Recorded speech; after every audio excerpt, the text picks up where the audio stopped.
नमस्कार विद्यार्थी मित्रांनो, मी प्राध्यापक भास्कर अंकुश, रसिका महाविद्यालय देवणी. सर्वांचं वेलकम या व्हिडिओ लेक्चरमध्ये. तर आज आपण पाहणार आहोत ऑर्गॅनिक केमिस्ट्रीचा हा चॅप्टर फिनॉल्स. फिनॉल म्हणजे काय?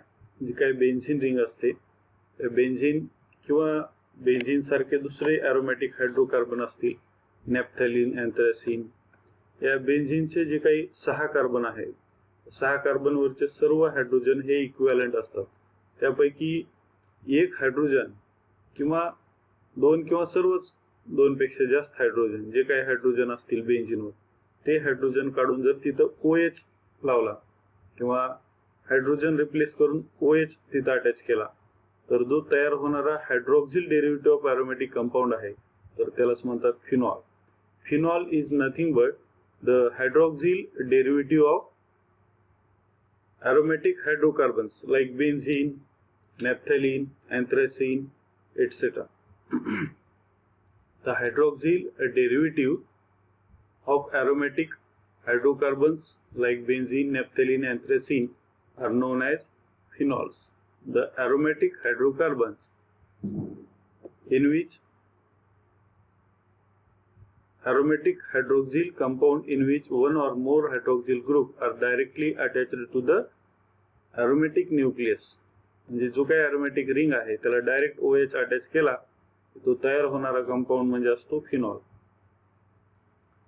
Phenol name is given from the simplest member monohydric benzene. That means one OH group attached to the benzene.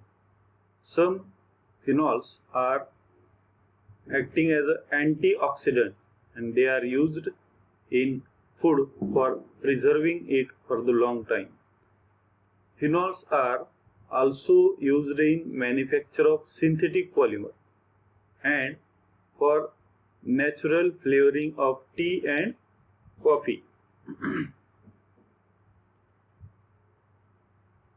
A number of phenols and phenolic ethers occur in nature. An oil from naturally occurring flues is used by dentists as an antiseptic.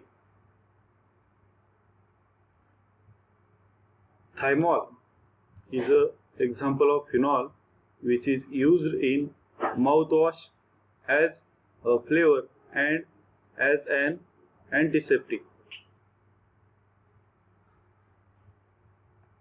2,5-dichlorophenol is isolated from defensive secretion of species of grasshoppers. Now we will see the classification of phenols. आपण बघितलं की phenol म्हणजे काय. Phenol हे hydroxyl derivative of एरोमॅटिक hydrocarbon असतात आणि फिनॉलचे uses हे antioxidant म्हणून वापरतात आणि टी म्हणजे चहा आणि कॉफीमध्ये नॅचरल फ्लेवरसाठी वापरतात. आता आपण पाहणार आहोत classification of phenols. Phenols are classified on the basis of number of OH groups attached to the aromatic ring. जर एरोमॅटिक रिंगला म्हणजे बेन्झीन असेल, नॅफ्थॅलिन असेल, अशा एरोमॅटिक रिंगला डायरेक्टली एकच OH अटॅच असेल तर त्याला म्हणायचं मोनोहायड्रिक फिनॉल. जर 2 OH ग्रुप असतील, ते ऍडजेसेंट कार्बनला असतील किंवा अल्टरनेट असतील, तर त्याला डायहायड्रिक फिनॉल म्हणायचं. आणि 3 OH ग्रुप असतील तर त्याला ट्रायहायड्रिक फिनॉल म्हणायचं. आणि 2 आणि 2 पेक्षा जास्त जे काही OH ग्रुप असणारे फिनॉल आहेत त्यांना कॉमनली पॉलीहायड्रिक फिनॉल असं म्हणतात. Phenols may be classified as a monohydric, dihydric, trihydric or polyhydric depending upon the presence of number of OH group which are directly attached to the aromatic ring. Now monohydric phenols means only one OH group are directly attached to the aromatic ring are called as monohydric phenols. For example, आता हे आहे, हे substituted monohydric phenols आहे. CH3 आहे, हा सबस्टिट्यूएंट म्हणून आहे त्याच्यामध्ये. आणि OH आहे. या सर्व एक्झाम्पल मध्ये एकच OH ग्रुप आहे. म्हणून हे आहे ऑर्थोक्रिसॉल, हे मेटा 1,3 पोझिशनला आहे त्यामुळं मेटाक्रिसॉल, 1,4 पोझिशनला असल्यामुळं पॅराक्रिसॉल आणि हा 2 nitrophenol. Now dihydric phenols means the aromatic hydroxyl or aromatic phenols in which two OH groups are directly attached to the aromatic ring are called as dihydric phenols. These are examples. 1,2-dihydroxybenzene is called as catechol, 1,3-dihydroxybenzene is called as resorcinol, and 1,4-dihydroxybenzene is called as hydroquinone. These are an example of dihydric phenols. Now third type of these phenols, they are called as trihydric phenols, means 3 OH groups are directly attached to the aromatic ring. For example, these are pyrogalol, benzene 1,2,4 triol or chloroglycinol. हे वरचे असलेले त्याचे IUPAC name आणि हे आहे त्याचे common name. Now we have seen the classification of phenols, what is meant by phenol and classification of phenol. Now the subtopic or concept is acidic character of phenol. तर phenol हे acidic असतात. तर कसे acidic कसं काय असतात ते, आणि इथेनॉलच्या कंपॅरिझन मध्ये ते जास्त ऍसिडिक असतात का कमी असतात हे आपण याच्यात पाहणार आहोत. फिनॉल्स हे ऍसिडिक असतात. ऍसिड कशाला म्हणायचं? Those species which can donate H+ ion or proton are called as acidic compounds. There are different theories which explain the acid-base concept. That may be Lewis concept, Lorin Bronsted concept, Arrhenius concept, and Lux-Flood concept. According to Arrhenius concept, those species which can furnish or gives the H+ ion in the aqueous medium are called as acids. तर हे H+ ion देतो phenol. कसा देतो? म्हणून हा acidic character आहे. तर ते कसं आहे आपण याच्यामध्ये पाहणार आहोत.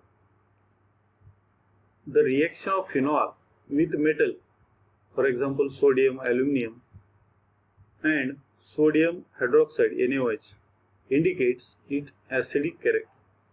म्हणजे NaOH सोबत रिएक्शन केली तर त्यामधला Na आणि त्याच्यामधला Cl आणि याच्यामधला H म्हणजे HCl बाहेर पडून सोडियम फिनॉक्साइड असं तयार होतं. म्हणजे when acid reacts with base it gives salt and water. तर याच्यापासून salt तयार होतं. Hydroxyl group in phenol is directly attached to the sp2 hybridized carbon of benzene ring which acts as a electron withdrawing group. Benzene मधले सर्वच carbon हे sp2 hybridised असतात.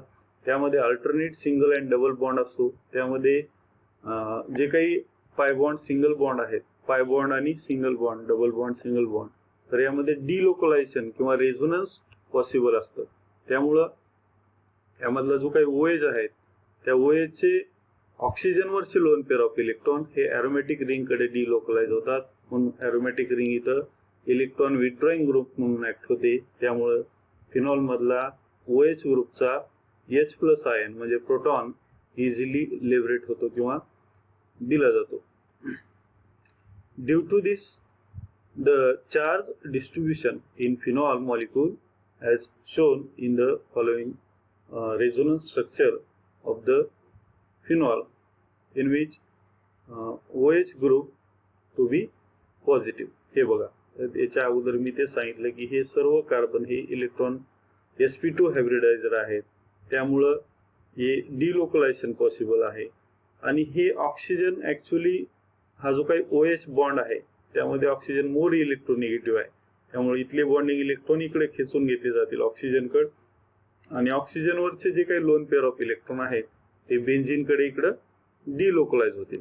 इथले electron हे फर्स्ट स्ट्रक्चर मध्ये पहा, इथले जे लोन पेअर ऑफ इलेक्ट्रॉन एक डिलोकलाइज झाला तर इथला पाय बॉन्डिंग इलेक्ट्रॉन हे पुढे जातील, त्यामुळे इथं निगेटिव्ह चार्ज येईल आणि ऑक्सिजनवरचे इलेक्ट्रॉन बेन्झीनकडे गेल्यामुळे ऑक्सिजनवर पॉझिटिव्ह चार्ज येईल. अशाच पद्धतीने हे जे काही निगेटिव्ह चार्ज आहे हे जे काही एरोमॅटिक रिंग आहे बेन्झीन त्याच्या 5-6 कार्बनवर काय होईल, डिलोकलाइज होईल. त्यालाच आपण काय म्हणतो, रेझोनेटिंग स्ट्रक्चर. रेझोनन्स म्हणजे काय, the two are more structures of the same compound having different arrangement of the electrons. त्यामध्ये एकाच कंपाऊंडचे वेगवेगळे स्ट्रक्चर, त्याच्यामध्ये ॲटमची संख्या सेम असेल, इलेक्ट्रॉनची संख्या सेम असेल, फक्त इलेक्ट्रॉनची पोझिशन वेगवेगळी असेल. The reaction of phenol with NaOH indicates that phenol are stronger acid than that of alcohol and water. जर NaOH ची रिएक्शन अल्कोहोल सोबत केली, NaOH ची रिएक्शन जर वॉटर सोबत केली आणि NaOH ची रिएक्शन फिनॉल सोबत केली तर फिनॉल सोबत रिएक्शन फास्ट होते, त्यापासून साल्ट तयार होते. Due to higher electronegativity of sp2 hybridized carbon of phenol to which OH group is attached, electron density decreases on oxygen. This increases the polarity of OH bond and result in increase in the ionization of phenol than that of the alcohol. For example, alcohol मध्ये आपण घेणार आहोत ethanol. Ethanol मध्ये structure काय असेल, CH3-CH2 आणि OH. त्यामधल्या ऑक्सिजनवर जे काही लोन पेअर ऑफ इलेक्ट्रॉन आहेत ते CH2 कडे डिलोकलाइज होऊ शकत नाहीत, कारण इथेनॉल मध्ये कार्बनचं हायब्रिडायझेशन sp3 असतं, इथं डिलोकलायझेशन पॉसिबल नाही. त्यामुळे ऑक्सिजन जो काही इथॉक्साइड आयन किंवा अल्कोक्साइड आयन तयार होणार आहे त्यामध्ये रेझोनन्स किंवा डिलोकलायझेशन पॉसिबल नसतं, त्यामुळे ते कमी स्टेबल असेल.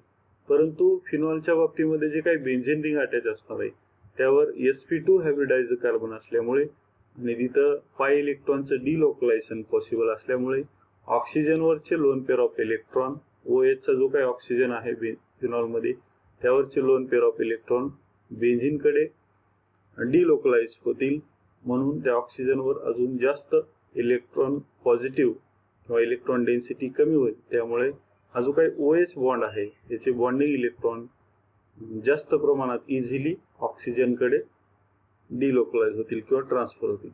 The ionization of an alcohol and phenol takes place as follows. आता ह्याच्यामध्ये तुम्ही पाहू शकता हे जे काही फिनॉल आहे त्याचा OH ग्रुप इथले बॉन्डिंग इलेक्ट्रॉन इकडे जातील. याच्यावरती जे काही लोन पेअर ऑफ इलेक्ट्रॉन असतात हे बेन्झीनकडे डिलोकलाइज झाल्यास ऑक्सिजनवर पॉझिटिव्ह चार्ज येईल, मग हे OH मधले बॉन्डिंग इलेक्ट्रॉन ऑक्सिजनकडे जातील, त्यावरून इथं ऑक्सिजनवर निगेटिव्ह चार्ज येईल. याला आपण म्हणतो फिनॉक्साइड आयन. हा जो काही निगेटिव्ह चार्ज आहे फिनॉक्साइड आयन मध्ये, हे निगेटिव्ह चार्ज किंवा बॉन्डिंग इलेक्ट्रॉन हे परत या बेन्झीनवर पूर्ण रिंगवर रेझोनन्सच्या माध्यमातून किंवा रेझोनेटिंग स्ट्रक्चर मध्ये हे डिलोकलाइज होतील. परंतु इन केस ऑफ इथेनॉल, हे इथेनॉलच्या बाबतीत असं पॉसिबल नाही. जे काही लोन पेअर ऑफ इलेक्ट्रॉन असतील किंवा हे निगेटिव्ह चार्ज इथॉक्साइड आयन तयार होणार आहे त्याचं सुद्धा डिलोकलायझेशन किंवा रेझोनन्स पॉसिबल नाही. In alkoxide ion, the negative charge delocalized on oxygen, while in alkoxide ion, the negative charge is localized. म्हणजे तिथंच थांबेल. जे काय आता आपण याच्या अगोदर बघितलं स्ट्रक्चर हे पहा, याच्यामध्ये इथं हे लोकलाइज एकच ठिकाण राहील निगेटिव्ह चार्ज, परंतु फिनॉक्साइड आयन मध्ये हे निगेटिव्ह चार्ज हा डिलोकलायझेशन होऊ शकतो, तेच सांगितले यामध्ये.